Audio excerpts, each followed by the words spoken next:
Hai, berjumpa lagi. Hari ini kita akan mempelajari materi pada tema 9, subtema 2 untuk pembelajaran yang ketiga. Sebelum kita memulai pembelajaran, ada baiknya kita berdoa menurut kepercayaan masing-masing. Berdoa cukup. Setelah ini, mari kita nyanyikan lagu nasional untuk mengenang jasa para pahlawan kita. Mari kita bernyanyi bersama-sama ya.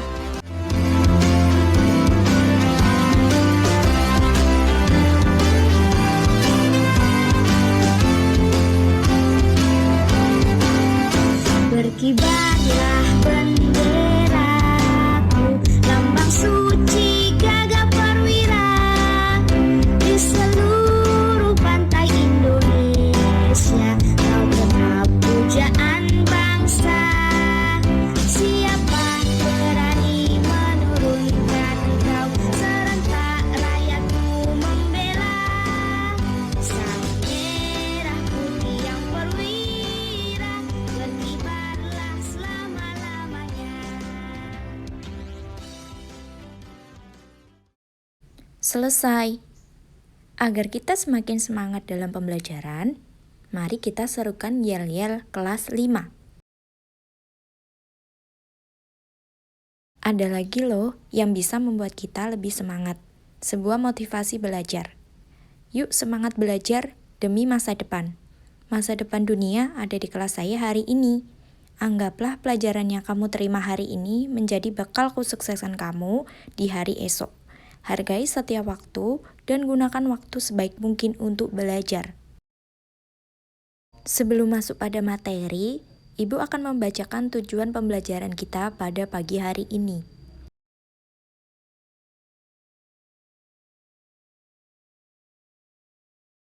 Sebelum menyampaikan materi pembelajaran hari ini, apakah kalian masih ingat pembelajaran hari kemarin? Jika masih ingat, apa perbedaan zat homogen dan heterogen? Lalu, bagaimana iklan yang baik itu? Selanjutnya, masuk pada materi. Perhatikan sebuah ilustrasi berikut. Kira-kira masalah apa yang terjadi pada ilustrasi berikut? Mari simak cerita berikut. Suatu hari, Nuria dan kedua orang tuanya berjalan-jalan. Saat asik berjalan-jalan, Nuria melihat penjual yang sedang murung. Nuria bertanya kepada ayah dan ibunya, "Ayah, ibu, kenapa bapak penjual itu murung?" Ayah dan ibu Nuria menjawab, "Oh iya, bagaimana kalau kita coba mampir ke lapaknya?" kata ibu Nuria. Saat sudah sampai di lapaknya, Nuria bertanya kepada bapak yang murung, "Pak, kenapa bapak murung?" Penjual menjawab, "Dagangan saya dari tadi pagi sepi. Barang yang saya jual sudah lengkap, murah, dan sudah banyak promo. Tapi kenapa masih sepi?" Lalu ayah Nuria berpendapat untuk mempromosikan jualannya ke sosial media agar orang tahu kalau toko tersebut menjual banyak barang dan banyak diskon.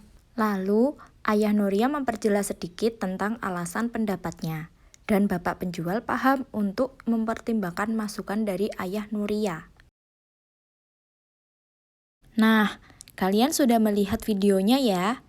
Menurut kalian, permasalahan apa yang terjadi pada video tersebut? Lalu, kira-kira apa penyebab toko Sasa sepi? Apa pentingnya iklan bagi permasalahan tersebut? Setelah kita menelaah, ternyata masalah yang terjadi pada video tersebut adalah penjual yang nampak murung karena tokonya sepi. Penyebab toko sepi karena kurang adanya promosi atau pengiklanan produk yang dijual. Nah, iklan sangat penting untuk mempromosikan atau memberitahu khalayak ramai agar produk atau barang yang kita tawarkan dapat memikat hati bagi yang melihat iklan. Dan masyarakat tertarik untuk memilikinya. Perlu diingat, untuk pembuatan iklan perlu memperhatikan yang namanya unsur iklan. Di dalam sebuah iklan, terdapat unsur yang baik agar iklan itu dapat tersampaikan maksudnya oleh khalayak ramai. Nah, kita akan mempelajari tentang unsur iklan media elektronik. Unsur iklan media elektronik ada 3.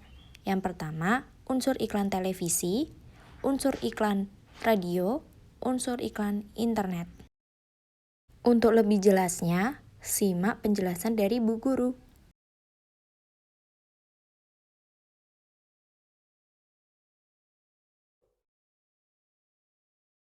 Setelah mengetahui 3 jenis iklan, yaitu iklan radio, iklan televisi, dan iklan internet, ada beberapa unsur yang memang harus dipenuhi dalam sebuah iklan. Unsur yang pertama adalah perhatian atau attention. Iklan yang baik harus dapat menarik perhatian masyarakat umum. Ketertarikan masyarakat merupakan syarat utama dari sebuah iklan. Jika kita sudah menarik perhatian masyarakat, maka selanjutnya adalah menimbulkan sebuah minat atau interest. Unsur iklan harus ditingkatkan menjadi minat. Apabila minat sudah ada, maka akan timbul rasa ingin tahu secara rinci dalam diri konsumen. Setelah memunculkan rasa ingin tahu dari masyarakat tentang produk yang diiklankan, maka hendaknya iklan mencakup cara untuk menggerakkan keinginan konsumen. Unsur selanjutnya adalah rasa percaya. Untuk mendapatkan rasa percaya dalam diri konsumen, sebuah iklan harus ditunjang berbagai kegiatan peragaan sebagai pembuktian terhadap produk atau jasa yang ditawarkan. Setelah mendapatkan kepercayaan dari konsumen, selanjutnya tujuan akhir dari produsen yaitu untuk menarik konsumen agar membeli atau menggunakan produk dan jasanya, maka akan diwujudkan dalam sebuah tindakan atau action. Selanjutnya, amati video iklan berikut untuk menelaah unsur iklan. Desain bukaan baru dari Frisian Flag. Pas takarannya mudah dibuka, pas tuangannya untuk penuhi nutrisi keluarga. Selanjutnya, mari menelaah iklan. Kerjakan lembar kerja yang pertama bersama teman kelompokmu. Sebelum mengerjakan, kamu bisa amati video iklan berikut. Telaah iklan berikut untuk mengerjakan lembar kerja yang pertama. 7 dari 10 anak Indonesia kekurangan gizi sarapan. Kan ada Energen yang lebih dari susu, ditambah telur, sereal, dan Sigma Fit. Penuhi nutrisi sarapan keluargaku setiap hari. Ayo sarapan bergizi lengkap untuk memulai harimu. Terima kasih, Ma. Energen, nutrisi setiap hari. Ayo sarapan sehat sebelum jam 9 dengan Energen. Mari mulai mengerjakan.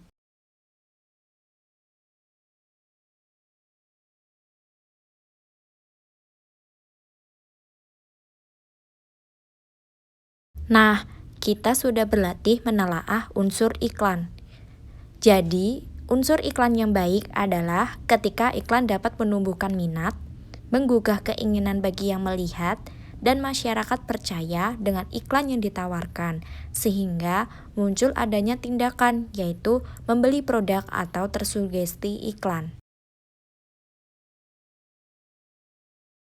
Kegiatan selanjutnya, mari kerjakan lembar kerja 2. Untuk mengerjakan lembar kerja 2, masih dengan teman kelompok ya.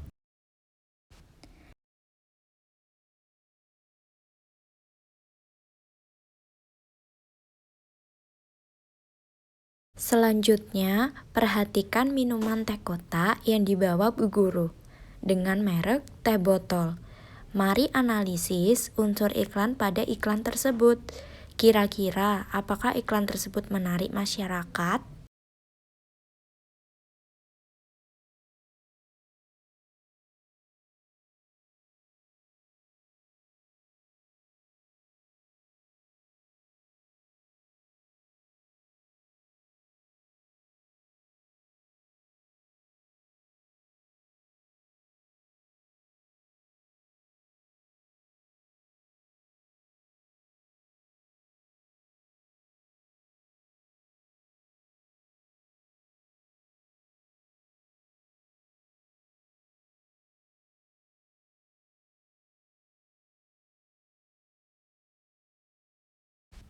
Setelah belajar tentang iklan, ternyata saat Nuria menonton televisi melihat iklan Energen.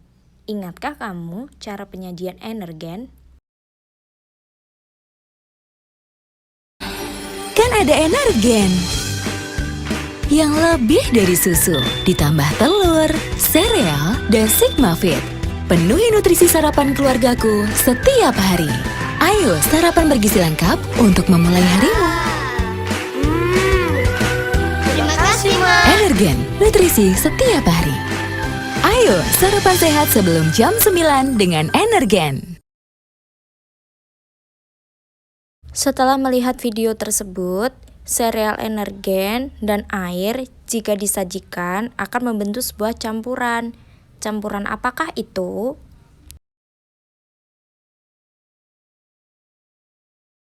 Membentuk campuran heterogen, karena ketika Energen disajikan, diberi air, maka sereal akan mengembang dan nampak timbul di permukaan gelas, sehingga masih dikenali bentuk serealnya. Selanjutnya, di dalam minuman Energen tersebut terdapat komponen penyusunannya. Apa itu? Untuk mengetahui komponen penyusun dalam minuman Energen, simaklah penjelasan dari Bu Guru.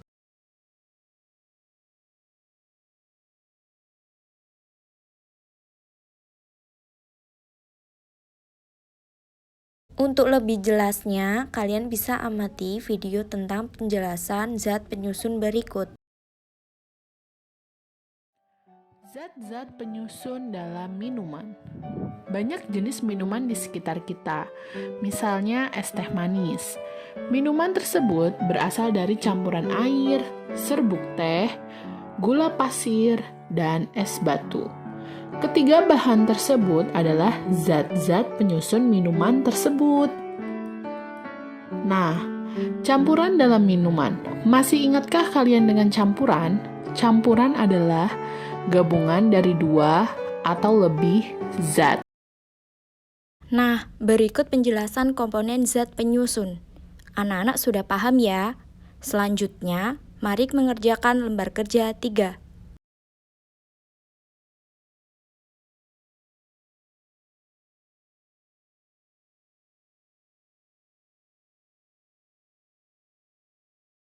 Di pelajaran kemarin, kita sudah pernah melakukan praktik. Masih ingat caranya? Amati praktik yang dilakukan oleh Bu Guru.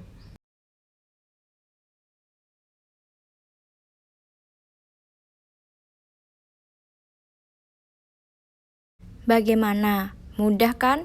Setelah mengamati praktek pencampuran, kalian boleh mencobanya. Selanjutnya, jika kalian sudah melakukan praktik, kalian bisa kerjakan lembar kerja 4.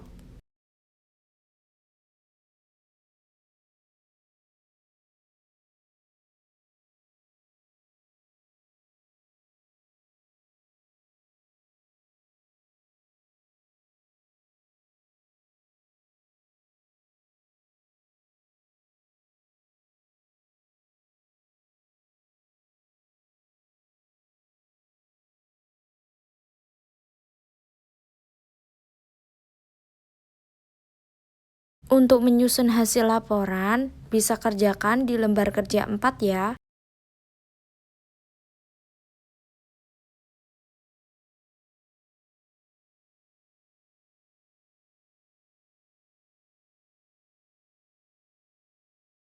Bagaimana? Seru ya melakukan praktik? Sudah paham ya dengan konsep zat penyusun campuran dan campuran homogen atau heterogen?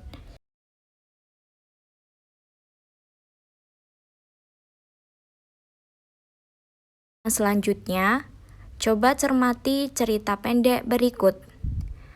Pada saat Nuria menonton televisi, Nuria melihat ada siaran televisi yang menampilkan sebuah tarian daerah. Nah, tahukah kamu bahwa dalam sebuah tarian yang indah, terdapat pola lantai penyusun gerak tarian? Kira-kira apa saja macam-macam pola lantainya? Pada saat Nuria menonton televisi, Nuria melihat ada siaran televisi yang menampilkan sebuah tarian daerah. Nah, tahukah kamu bahwa dalam sebuah tarian yang indah, terdapat pola lantai penyusun gerak tarian? Kira-kira apa saja macam-macam pola lantainya? Pola lantai memiliki macam-macam bentuk. Berikut macam-macam pola lantai. Yang pertama, pola lantai vertikal atau lurus. Ciri pola lantai vertikal atau lurus adalah penari membentuk garis vertikal, yaitu garis lurus dari depan ke belakang atau sebaliknya. Pola lantai ini banyak digunakan pada tarian klasik. Pola lurus memberi kesan sederhana tetapi kuat. Kedua, pola lantai diagonal. Pada pola lantai diagonal, penari berbaris membentuk garis menyudut ke kanan atau ke kiri. Ketiga, pola lantai garis melengkung. Pada pola lantai garis melengkung, penari membentuk garis lingkaran, pola lantai lengkung ular, dan pola lantai angka 8. Untuk lebih jelasnya, amati video penjelasan tentang pola lantai berikut. Tujuan pembelajaran pada pertemuan kita kali ini yaitu mengetahui tentang pola lantai. Kita langsung ke materi. Pola lantai. Ada dua pola garis dasar pada pola lantai, yaitu garis lurus dan garis lengkung. Garis lurus memberikan kesan sederhana tetapi kuat, sedangkan garis lengkung memberikan kesan lembut tetapi lemah. Yang pertama, pola lantai vertikal atau lurus. Ciri pola lantai vertikal adalah penari membentuk garis vertikal, yaitu garis lurus dari depan ke belakang atau sebaliknya. Pola lantai ini banyak digunakan pada tari klasik. Yang kedua, pola lantai diagonal. Pada pola lantai diagonal, penari berbaris membentuk garis menyudut ke kanan atau ke kiri, atau biasa kita sebut menyerong. Yang ketiga, pola lantai garis melengkung. Pada pola lantai garis melengkung, penari membentuk garis lingkaran, pola lantai lengkung ular, dan pola lantai angka 8. Mari kita amati contoh berikut. Perhatikan gambar. Bentuk pola lantai pada gerak tari di atas yaitu pola lantai gerak 1 itu vertikal, pola lantai gerak 2 diagonal, pola lantai gerak 3 lingkaran atau melengkung, dan pola lantai gerak 4 itu horizontal. Kesimpulan pada pembelajaran kita kali ini yaitu ada dua pola garis dasar pada lantai, yaitu garis lurus dan garis lengkung. Garis lurus memberikan kesan sederhana tetapi kuat, sedangkan garis lengkung memberikan kesan lembut tetapi lemah. Nah, ini adalah contoh pola lantai vertikal.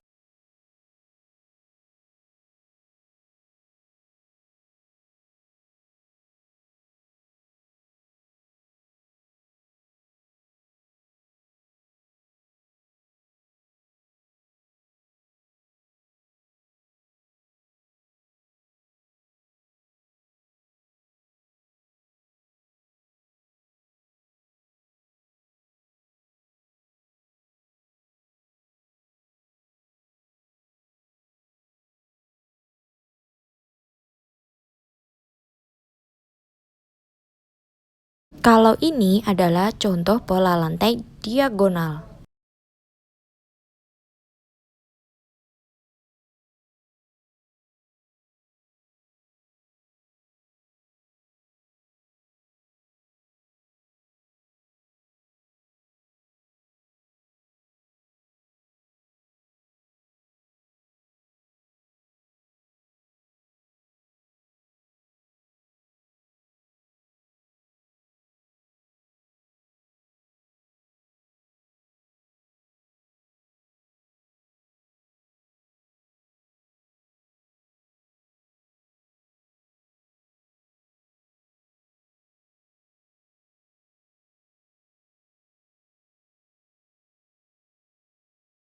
Yang terakhir, ini adalah contoh pola lantai lingkaran.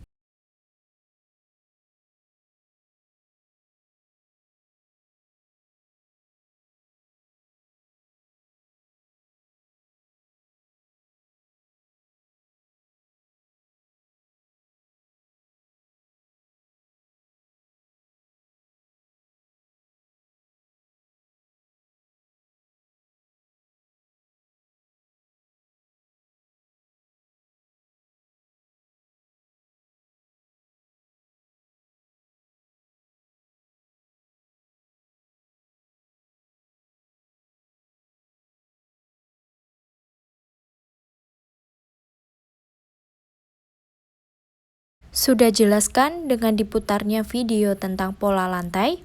Sekarang, kerjakan lembar kerja 5. Buatlah kreasi desain pola lantai semenarik mungkin dengan teman kelompokmu.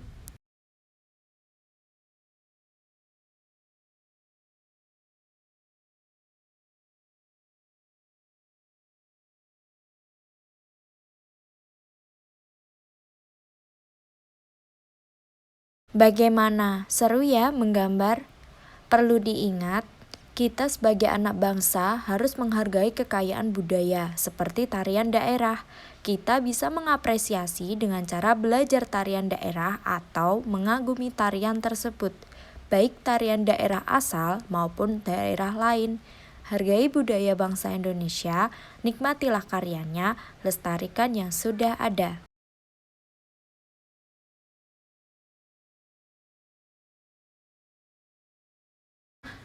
Tidak terasa ya, kita sudah mempelajari semua materi.